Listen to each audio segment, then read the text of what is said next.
So today I'd like to tell you guys a story about the time that I almost died. I was not sick. I was not in an accident. I almost died because I was very nearly bullied to death by the church. My first full-time appointment out of seminary was to this small country church in Middle Tennessee. I think we have a photo of that up here. I think we've known this type of church. Some of us have probably served this type of church. Little community. See, there you go. Oh, it's like a postcard. Handful of families that have been there for generations. And they're all, basically loving, nice people. It was, at first, a pretty good place to get your feet wet and learn how to be a pastor. But then one night, a couple years into my tenure, a major storm rolled through. And a bolt of lightning hit the copper weather vane just on top of the steeple there. And it took that wooden building that many of their great-grandparents had fashioned with their own hands from what you just saw to this. You guys get the picture. For the people of this church, it was not just losing a physical structure. This was like losing a family member. I mean, some of their earliest memories had been right here in this sanctuary. They'd been married there. They baptized their children there, and their ancestors, the ones who built the place, were buried out in the backyard. Now, to a certain extent, I was able to share in some of the grief. My oldest daughter was the last baby baptized in this sanctuary before it burned. And I can never take her back to that space and say, this is where you were baptized. But you know what? Small communities are small communities. They usually have a pretty firm sense of who is one of them and who is not. And so even though I had been their pastor for a couple of years at this point, I was always going to be an outsider. So if you've ever been part of a church building project, you know how ridiculous it can get. How they always take longer than they should, and how little insignificant things turn into these huge sources of conflict.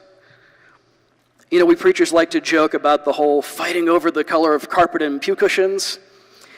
But after the day that I refereed a 2-hour-long intense fight over the placement of light switches, not kidding, 2 hours long, after that, those jokes are not funny to me anymore.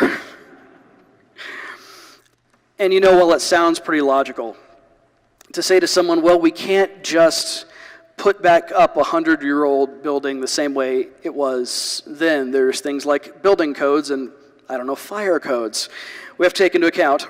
It sounds logical, right? But when you're talking to a person who had this deep loss and they're bouncing back and forth among the denial and anger stages of grief, they just can't hear something like that. And so in the absence of the building, the physical structure, I as the pastor became the symbol and the outlet for all the frustration, for everything that they perceived as going wrong. It happens. Now, being the target of people's frustrations over the institution, that's nothing new. I'd had that before, although the intensity was new. And having to mediate over conflicts, things that I didn't think were that important, also not very new. I'd done that before. What pushed this from being a really tough season of ministry into a place that just got so dark I almost didn't make it out were a small but mighty number of seriously broken and hurting people who observed the chaos around them, and they saw it as an opportunity to make everybody else as miserable as they are. In the secular world, we have a term for this. We call it bullies. Now, some of these folks' bullying behavior was just so over the top it was hard to get upset. There was one guy who immediately decided that his son should be the architect to build the new building. And he went ahead and had his son draw up very advanced detailed plans and blueprints and kept saying, he'll do this more or less for free. But then when the building team didn't hire this guy's son, he flipped out. He showed up at the next administrative council meeting, blaming me for everything, and then threatening to physically assault me right there in the interim sanctuary.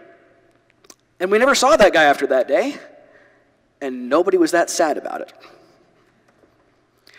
Or there was another guy who, when we had finally gotten to the place where we had voted on plans and the architect was to begin the work, he wanted to have the groundbreaking the very next day.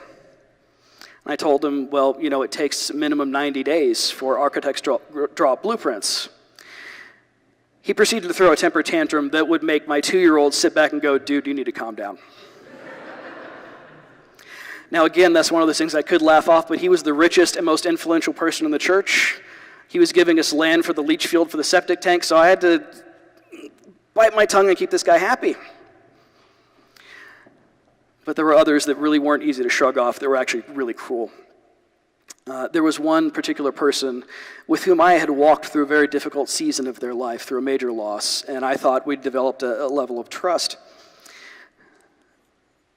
But this person, again in their brokenness, saw that there were a small number of families who weren't attending that often. And when I'd ask them, hey, we miss you, where you been? They would say, well, this interim worship space just isn't our church. Okay. But this person didn't believe that. She decided, and regularly made the point to tell me or anyone else who would listen, that these families were coming because I was such a bad pastor and they hated me so much. And again, she'd tell me and anyone else who would listen that the solution was not just for the church to get a new pastor, although they tried to strong-arm the DS. It was not just to have a new pastor, but actually the solution was for me to not be in ministry at all, and why the hell did they let you work with people in the first place? That one was harder to deal with. Now, most people in the congregation saw what was happening, and they thought it was wrong, and they would pull me aside and tell me this. But if I said, hey, can I get some backup here? Again, it's a small community. And these folks didn't want to risk friendships that they'd had sometimes for decades. So they may have felt bad, but when you get right down to it, I was on my own. Now, when I would talk with my counselor about this, he would tell me that what these people were doing was projecting a funhouse mirror version of myself, something intentionally distorted to make either your head or whatever bigger. Funhouse mirrors aren't bad in themselves. But if, after a while, day in, day out, all you see is the funhouse mirror, your sense of reality starts getting warped. You start to think it's real.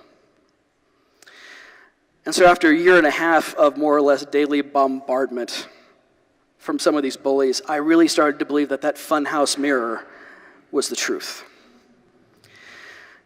It got to the point where every single Sunday I would wake up in a full-blown panic attack. I'd have the bottle of Xanax right by the bed. I have to take one of those just so I could get out of bed and limp over to the church and just lead worship just to get it done. Eventually, I started to think that, not only would this particular congregation be better without me, not only would the whole United Methodist Church be better without me, I really started to believe that the world itself might be a better place if I wasn't in it. And during that time, God seemed so silent. It was so painful. During that time, my only anchor to life was my 2-year-old daughter. I could have cared less about my own personal well-being, but I was going to be damned if that kid grew up without a father. And so that was my motivation, to get healthy. In retrospect, this little girl actually was God's way of speaking to me, of holding me on through this time, through what St. John of the Cross calls a dark night of the soul, a time when God seems absolutely silent and you honestly believe that the dawn is never, ever going to come. But that was my link. That was enough. So I began to reach out to a few friends and mentors and other people that I knew I could trust. People who wouldn't try to fix me. People who wouldn't try to say, just don't let it get to you. Or, just keep praying about it. Or any of those other things that, my God, we mean well, but what we're really doing is pushing something away so someone else's pain doesn't make us uncomfortable. I went to my doctor, Went to my daughter too, she was great. I went to my doctor. They changed up my antidepressant to something stronger. They added an anxiety medication. I started seeing my counselor more. And he helped me gradually be able to claim that this type of treatment was not okay. That these people's bullying behavior was a result of their own brokenness and pain and not a consequence of whatever shortcomings I may have as a pastor. Eventually, I got the courage to sit down with my district superintendent, tell them all that had been happening and how I felt like I had to stay through the completion of the building, but I didn't know how I was going to make it. She reminded me that we were scheduled to break ground fairly soon, and that it was now in the contractor's hands, that my job during this season of recovery and rebuilding, my job leading them, was done. That was very freeing. So we decided that come June, I was getting the hell out of there and never coming back. Here's the thing about trauma, though. You can say you're never looking back. Doesn't work that way. I actually went on for years thinking this is just all in my past. But then a few months ago, I agreed to come share my story with you guys here today. And I realized that I don't quite know what the story is, and for that matter, the story is not even really over. As I started revisiting these events and saying, how am I going to craft a narrative? I wasn't just remembering. I started reliving those things.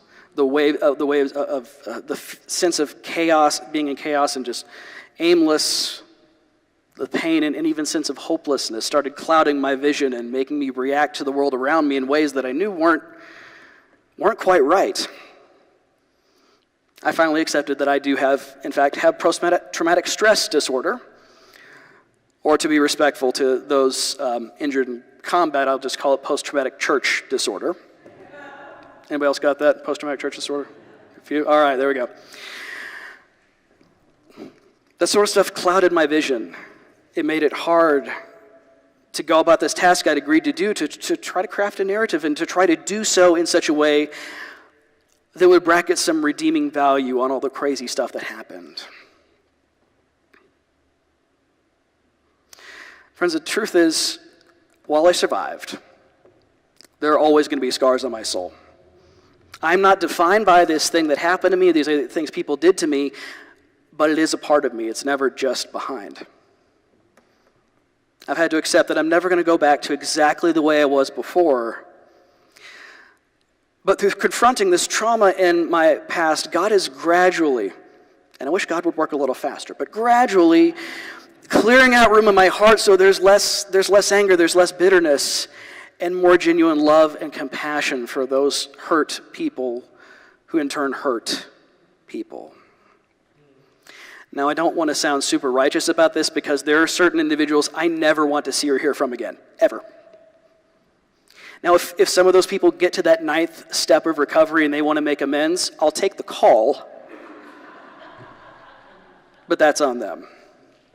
But as I think about them, I've also realized, well, God, when I think about them, I still want to smack them. But I no longer want to strangle them, so I think that's progress. That is progress. I'm on the journey of forgiveness. I'm on the journey of forgiveness for me, not for them. Maybe they'll apologize one day, maybe they won't. But in this instance, being on the journey of forgiveness is clearing out room in my heart so I've got stuff for better space that God wants to fill me up with. Forgiveness is not for them. It's for me. And you know what? Ultimately, I even had to let go of that notion that I could come and construct a narrative that showed some redeeming value out of a painful and chaotic situation. I can't do that. I don't have to do that. Thank God. God is the only one who can create something beautiful out of something ugly. The only one who can bring hope out of hopelessness. And so all I can do is be a witness to how God is bringing me through, step by step. Again, I wish God would hurry up. And while I'm still recovering, the scars that I have with me are a witness to the truth that I'm still here. And on those days, and we all still have them, those days that I start to forget all that God has brought me through, I can look down and see those scars that I have and be reminded that even if I'm not feeling all that hopeful that day, they stand as a reminder, well, God did it before. God can carry me through again, and that will be enough that day for me to choose hope. Thanks.